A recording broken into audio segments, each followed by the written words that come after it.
Hoteli St. Mary ni mji mdogo wa Kiingereza ambapo maelfu ya watu wanakusanyika kila mwaka kushuhudia tamaduni ya kipekee ya kuchezea mapipa ya lami yenye moto.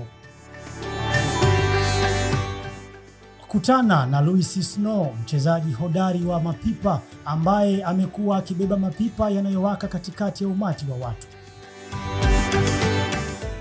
Hii si tu sherehe ya burudani, ni desturi ya karne nyingi iliyopitishwa kutoka kizazi hadi kizazi, ikiwakumbusha wote kuhusu historia na urithi wa jamii hii.